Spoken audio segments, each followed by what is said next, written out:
Hi everybody, I am CS Parshvi Parekh और आज हम लोग बात करने वाले हैं कि एग्जाम के पहले का टाइम हम लोग कैसे यूटिलाइज कर सकते हैं। सबसे पहले हम लोग बात करते हैं एक्स्ट्रा 15 मिनट्स जो हमें एग्जाम से पहले मिलती है।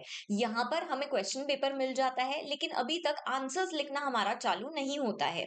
तो यहाँ आप क्या कर सकते हैं, सबसे पहले तो डिसाइड कर लीजिए कि कौन सा क्वेश्चन आप सबसे पहले सॉल्व करने वाले हैं। अगर आप क्वेश्चन फोर्थ करने वाले हैं, पार्ट बी करने वाले हैं, it totally depends upon your choice. जो आपको सबसे अच्छे से आता है उस क्वेश्चन से आप शुरुआत कीजिए आपके आंसर राइटिंग की। उसके बाद जब आपको कोई ऑप्शन में क्वेश्चन दिया होता है, जैसे कि क्वेश्चन 4 या 4A, 1 या 1A, इन दोनों में से कौन सा क्वेश्चन आप चूज करने वाले हैं, कौन से सब क्वेश्चंस आपको सारे आते हैं, उस हिसाब से आप सिलेक्ट कीजिए वो वाला क्वेश्चन।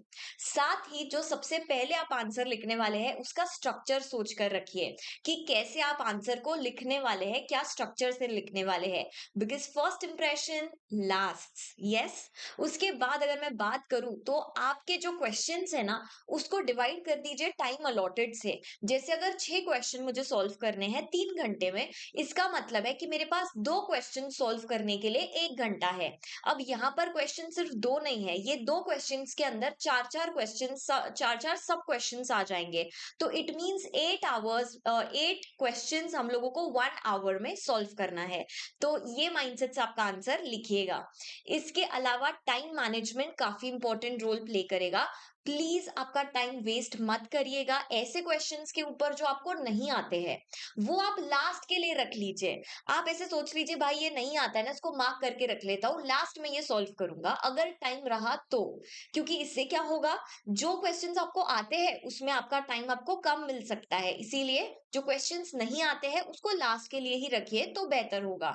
इसके बाद please maintain your speed and tick the questions you are done with. एक बार आपका क्वेश्चन हो जाता है, स्पेशली ये उन स्टूडेंट्स के लिए है जो सीक्वेंस में आंसर सॉल्व नहीं कर रहे हैं। बहुत बार ऐसा हो जाता है कि कोई क्वेश्चन ही हमसे छूट जाता है या मिस आउट हो जाता है। तो इसीलिए अगर आप क्वेश्चन फिफ्थ से चालू कर रहे हैं फिर थर्ड लिख रहे हैं, इस केस में जो जो आपके क्वेश्चंस हो जाते हैं उसको आप मार्क करते हुए चलिए, ताकि आपको कंफ्यूजन नहीं होगा। और एक आखिरी बोनस टिप, जितना आसान काम आप सामने वाले का बना दोगे, आप एग्जाम चेकर का बना दोगे, इतने ज्यादा ही अच्छे मार्क्स वो आपको देगा। Yes. So stay tuned for next video जो आपके लिए मैं लेकर आने वाली हूँ about how to write answers. Bye bye, take care, आओ, see you in the next video. All the best.